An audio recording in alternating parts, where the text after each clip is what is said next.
اللہ الرحمن الرحیم۔ سوال کیا گیا کہ رسول پاک صلی اللہ علیہ وسلم کے علم نے چار دانگ عالم میں ڈنکا بجا رکھا ہے، تو یہ کیسے ممکن ہے کہ حضور پاک امی ہوں؟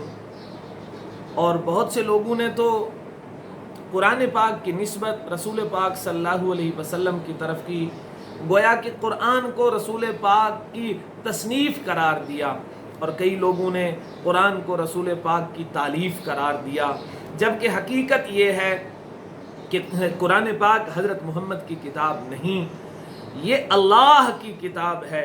قرآن پاک میں جا بجا یہی لفظ ہے، نزل علیک الکتاب بالحق مصدقا لما بین یدیہ وانزل التوراۃ والانجیل من قبل ھدی للناس وانزل الفرقان۔ اور اسی طرح ارشاد الہی ہے، الف لام میم صاد کتاب انزل الیک فلا یکن فی صدرک حرج منہ لتنذر بہ وذکری للمؤمنین اتبعوا ما انزل الیکم من ربکم ولا تتبعوا من دونہ اولیاء۔ قرآن پاک میں ایسے مضامین ہیں جن میں حضور پاک صلی اللہ علیہ وسلم سے محبوبانہ عتاب فرمایا گیا، محبوبانہ عرض کی میں نے کیا، محبوبانہ، مثلا عبس وتولی ان جاءہ الاعمی۔ اگر یہ کتاب رسول پاک صلی اللہ علیہ وسلم کی ہوتی تو ایسا نہ ہوتا۔ بدر کے قیدیوں کے بارے میں فرمایا گیا، ہمیں یہ پسند تھا کہ ان کو قتل کر دیا جاتا، اگرچہ آپ کے فیصلے کی اب توثیق کی جا رہی ہے، یا ایھا النبی لم تحرم ما احل اللہ۔ یہ ساری باتیں دلالت کرتی ہیں کہ قرآن پاک اللہ کی کتاب ہے، جناب نبی پاک صلی اللہ علیہ وسلم کی کتاب نہیں۔ باقی رہا یہ سوال کہ اگر یہ حضور پاک صلی اللہ علیہ وسلم کی کتاب نہیں، اللہ کی کتاب ہے، کیا نبی پاک صلی اللہ علیہ وسلم واقعتاً امی ہیں؟ پھر بھی تو آپ نے چار دانگ عالم میں علم و حکمت کے فیض جاری فرمائے، آپ نے دنیا کی کتب خانوں اور لائبریریوں کو دھو ڈالا، تو کیسے کہا جا سکتا ہے آپ امی ہیں؟ تو جناب حضور پاک صلی اللہ علیہ وسلم واقعتاً امی ہیں، اور امی ہونا آپ کی صفت ہے۔ قرآن پاک سورۃ اعراف میں فرماتا ہے، الذین یتبعون الرسول النبی الامی الذی یجدونہ مکتوبا عندہم فی التوراۃ والانجیل۔ اصالتاً بات چل رہی ہے کہ اللہ پاک فرما رہے ہیں، قال عذابی اصیب بہ من اشاء، میں جس کو چاہوں اپنے عذاب میں مبتلا کروں، ورحمتی وسعت کل شیء، اور میری رحمت ہر چیز پر وسیع ہے، فساکتبھا للذین یتقون، میں اپنی رحمت لکھ دوں گا پرہیزگاروں کے لیے، ویؤتون الزکاۃ، ان لوگوں کے لیے جو زکوٰۃ ادا کرتے ہیں، والذین هم بآیاتنا یؤمنون، اور وہ ہماری آیتوں پر ایمان رکھتے ہیں۔ ہماری آیتوں پر ایمان رکھنے والے کون لوگ ہیں؟ الذین یتبعون الرسول النبی الامی الذی یجدونہ مکتوبا عندہم فی التوراۃ والانجیل، وہ لوگ جو ایسے رسول اور نبی کی اتباع کرتے ہیں جو نبی امی ہے، جن کا تذکرہ تورات اور انجیل میں بھی ہے، وہ اچھے کاموں کا حکم دیتے ہیں، برائیوں سے روکتے ہیں، یحل لہم الطیبات، پاکیزہ چیزیں حلال کرتے ہیں، اور خبائث کو ان پر حرام کرتے ہیں، ان پر جو بوجھ پڑے ہوئے تھے ان کو دور کرتے ہیں۔ اسی طرح اگلی آیت میں ہے، فآمنوا باللہ ورسولہ النبی الامی، فآمنوا پس ایمان لاؤ، باللہ ورسولہ النبی الامی الذی یؤمن باللہ وکلماتہ، ایمان لاؤ اللہ پر اور اس کے ایسے رسول پر جو نبی امی ہیں۔ اسی طرح سورۃ عنکبوت میں ہے، وَمَا كُنْتَ تَتْلُو مِن قَبْلِهِ مِن كِتَابٍ وَلَا تَخُطُّهُ بِيَمِينِكَ إِذًا لَارْتَابَ الْمُبْطِلُونَ۔ جو لوگ آپ صلی اللہ علیہ وسلم کی نبوت کے منکر ہیں، وہ سراسر ضدی ہیں، تعصب میں مبتلا ہیں، ورنہ حقیقت میں ان کے پاس نہ آپ کی رسالت کے انکار کی گنجائش ہے، نہ قرآن کی حقانیت کی گنجائش کے انکار کی گنجائش ہے، کیونکہ قرآن ہی آپ کا عظیم الشان معجزہ ہے۔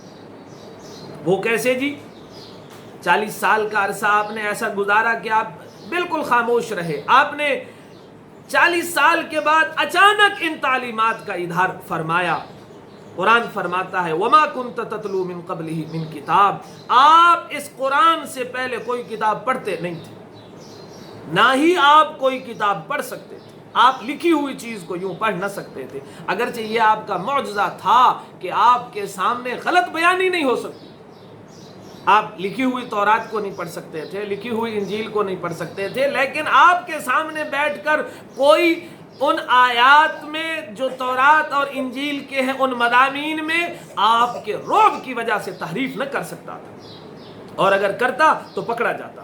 تو خیر قرآن فرما رہا ہے وَمَا كُنْتَ تَتْلُو مِن قَبْلِهِ مِن کتاب، آپ اس قرآن سے پہلے کوئی کتاب نہیں پڑھتے تھے، وَلَا تَخُطُّهُ بِيَمِينِكَ، نہ آپ داہنے ہاتھ سے لکھ سکتے تھے۔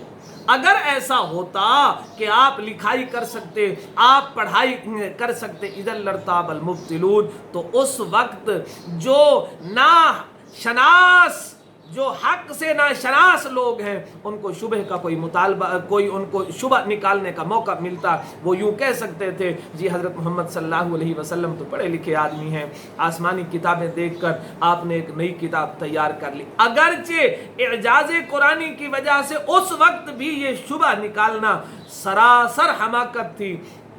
کیوں؟ کیونکہ قرآن چیلنج کر رہا ہے فَأْتُوا بِسُورَةٍ مِّن مِّثْلِهِ وَادْعُوا شُهَدَاءَكُم مِّن دُونِ اللَّهِ إِن كُنتُمْ صَادِقِينَ۔ ارے لوگو، اگر تم کو کوئی شبہ ہے تو سارے کے سارے لوگ مل جاؤ، جنو انس و ملک جمع ہو جائیں، پھر بھی قرآن کی نظیر سے عاجز ہیں۔ اور قرآن نے یہ تو نہیں کہا، یہ تو نہیں کہا قرآن نے کہ جیسے میرے 30 پارے ہیں تم 30 پارے لاؤ، جیسے میری 114 سورتیں ہیں تم 114 سورتیں لاؤ۔ فَأْتُوا بِسُورَةٍ مِّن مِّثْلِهِ، کسی صورت کے مثل لاؤ۔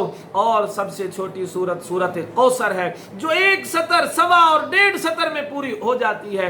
کفر اس وقت اتنی محنت کر رہا ہے اسلام کو مٹانے کے لیے، اپنی فوجیں لا رہا ہے، لشکر کشی کر رہا ہے۔ کیا ہی خوب ہوتا اگر یہ ممکن ہوتا تو صرف 1.5 سطر کی کوئی مثل لا کر قرآن کے اس چیلنج کو قبول کر لیتے، قرآن کا مقابل لاتے۔ 1.5 سطر بنانا ہی کیا مشکل ہے، لیکن حقیقت یہ ہے نہ ایسا ہو سکا نہ کبھی ہو سکے گا، کیونکہ یہ کلام الہی ہے۔ اپنے اعجاز کی وجہ سے یہ صراحت کر رہا ہے میں کلام الہی ہوں، میری نظیر لانا ممکن ہی نہیں۔ جب یہ قرآن آپ کا معجزہ ہے اور آپ پڑھے لکھے بھی نہیں، تو اب شبہ نکالنا کہ یہ رسول پاک کی کتاب ہے سراسر ہٹ دھرمی اور حماقت۔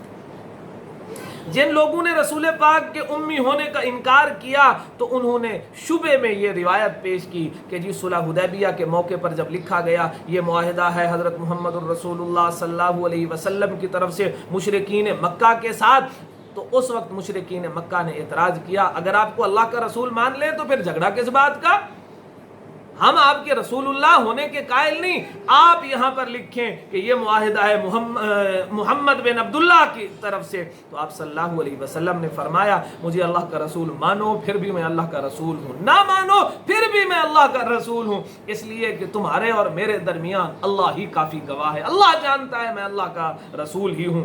آپ نے حضرت علی رضی اللہ تعالی عنہ سے فرمایا علی رسول اللہ کو کاٹ کر لکھ دو محمد بن عبداللہ۔ حضرت علی نے عرض کیا یا رسول اللہ صلی اللہ علیہ وسلم آپ کی محبت میں تو ایسا کبھی نہ کر سکوں گا۔ پھر آپ صلی اللہ علیہ وسلم نے رسول اللہ کے لفظ کو کاٹ کر لکھ دیا بن عبداللہ۔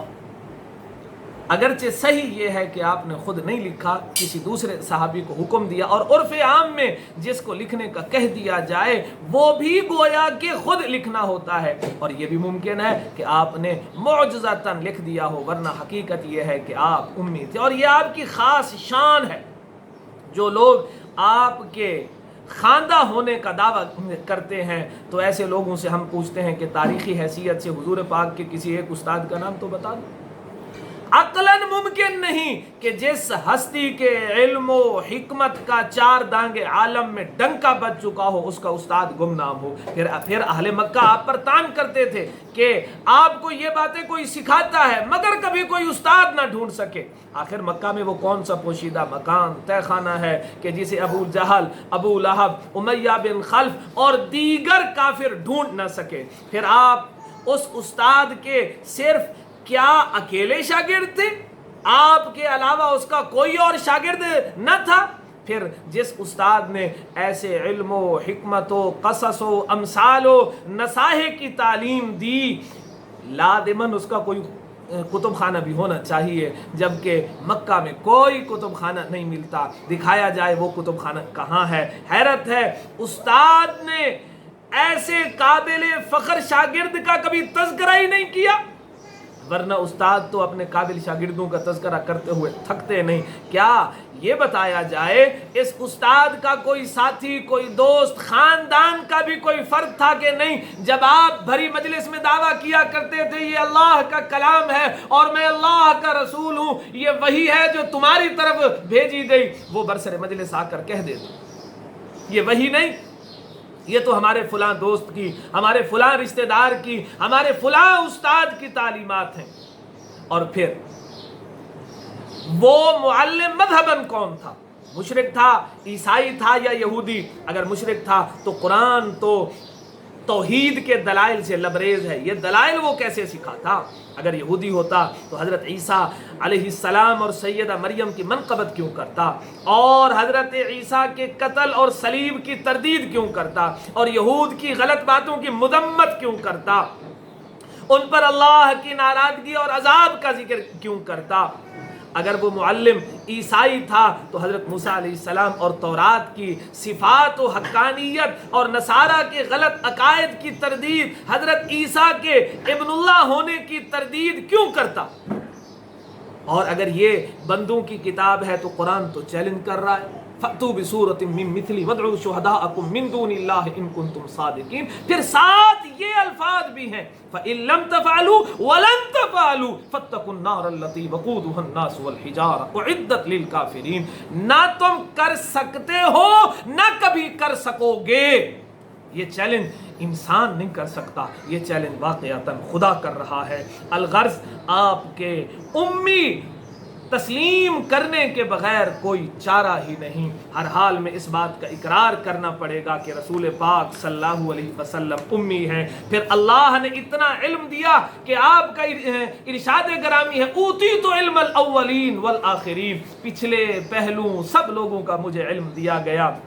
کیا خوب کہا کہنے والے نے، یتیمے کے نہ کردہ قرآن درست، کتب خان چند ملت بشست۔ ایسی ہستی جس نے کبھی قرآن کو لکھا تک نہیں، اس نے ملت کے کتب خانے دھو ڈالے، نگار من کے مکتب نہ رفت و خط نہ نوشت۔ ایسی ہستی میرا ایسا محبوب اور یار جو کبھی مکتب نہیں گیا، جس نے کبھی لکھنا پڑھنا سیکھا نہیں، بغمزہ مسئلہ آموز و صدر مدرس شد، بس اشارے کے ساتھ مسئلے کو سمجھ گئے اور صدر مدرس بن گئے۔ واقعتاً میرے رسول مکرم صلی اللہ علیہ وسلم تمام انبیاء کے تاجور ہیں، گویا کہ تمام انبیاء انسانیت کے معلم ہیں، انسانیت کے استاذ ہیں، اور میرے محمد صلی اللہ علیہ وسلم ان مدرسوں کے صدر ہیں، ان معلموں کے صدر ہیں۔ اللہ ہمیں حضور پاک کی صفات کو صحیح طور پر دل و جان سے ماننے والا بنائے۔